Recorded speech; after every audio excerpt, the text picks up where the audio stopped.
So I'm in Gothenburg at the moment, sitting in my apartment here at which is supplied by the University of Gothenburg. It's absolutely stunning outside. The sun is shining, which is why I've got this beautiful light recording this little video today, but it is also absolutely freezing. Yesterday it started snowing. I'll insert a little clip of the snow into the video here. And this morning when I went out, I had to go and do my laundry. The remnants of the snow were still lying on the ground, which is absolutely beautiful.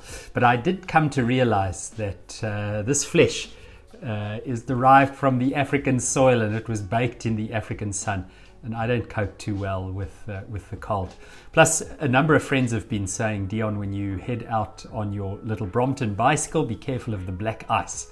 And I realized that this morning just walking outside. Lots of frozen patches on which you could slip quite horribly if you're riding a bicycle. But today I want to speak to you just a little bit about something which I came across earlier today. In my devotional reading, I came across a quotation from Peter Rollins, the Irish theologian, on the notion of pyrotheology. And the quotation is from a small video that he did, and I'll insert the text for the quotation into the show notes. And basically what he says in the quotation is that for Christians and for Christianity, we've tended to treat our religion, and so also our churches, our Christian communities, as places where we go to try to find certainty, where we try to do away with our doubts, with our uncertainty in life. And what he rightly says is that when we turn the church into that kind of institution, when we turn our faith, our spirituality, our belief in God into something that is only there to provide us psychological well-being, a sense of feeling as if we belong, as if things are predictable or understandable, then we do both our faith and ourselves a disservice. Now, I can understand why people want certainty. I grew up with a very insecure childhood, and was reliant on the kindness of others very often for my survival.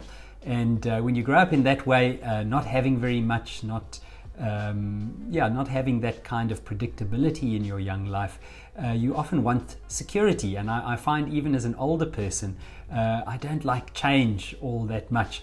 When I have to move home or move jobs, it feels quite insecure.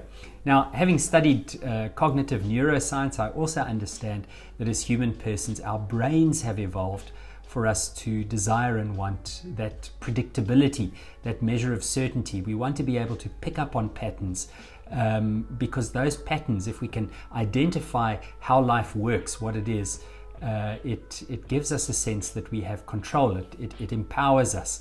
We're not going to be caught off guard. It's not as if suddenly we'll find ourselves being attacked by something we didn't anticipate, and we can prepare. So it has to do with the human brain's development for survival, that sense of security.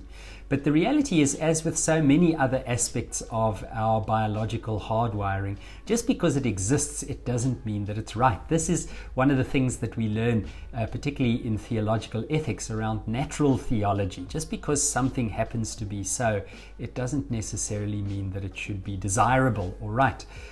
Take, for example, the sexual drive or the drive to eat. These are instincts that we have, but it wouldn't be right if we just had sex with whomever, wherever, and however we wanted. And it also wouldn't be right if we were to take food as an example, if we just ate whatever we wanted. It wouldn't be healthy, it wouldn't be good for us. And so it struck me again this morning that those shallow forms of spirituality, perhaps the kind of McFaith Christianity that I come across from time to time, the kind of Christianity that leans towards the worst of our nature, that isolates us from the other, that tries to tell us that our doubts are to be avoided, that wants to give us absolute certainty. Perhaps the kind of Christianities that deal in literalist interpretations of the sacred texts, or that try to attach us to fundamentals, certain beliefs that seem to be unquestionable. Perhaps that's not the best kind of faith to have.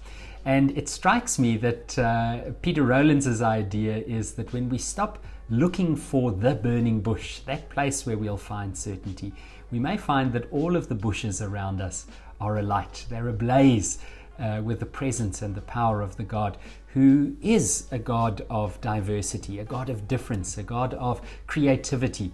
And in that God, when we relate to that God, perhaps we can come to discover that not having everything together, not having everything wrapped up, not having every question answered, not having every doubt dispelled, might just be a comfortable place to live. We can live with that diversity and that openness, and in it find life. So remember, this is not a lecture, it's just a thought, and I'd love to hear your thoughts, how you deal with these questions, with doubts, with your own spirituality, how you think about your own church, your own spiritual life. I'd love to stay in contact with you. Leave a comment in the show notes, or hook up with me on Twitter or Instagram at Digital Dion, or on this YouTube channel, Dion Forster on YouTube, or my website, dionforster.com. So thanks for watching, and I look forward to staying connected with you. I am going to make myself a nice warm cup of coffee in this cold weather.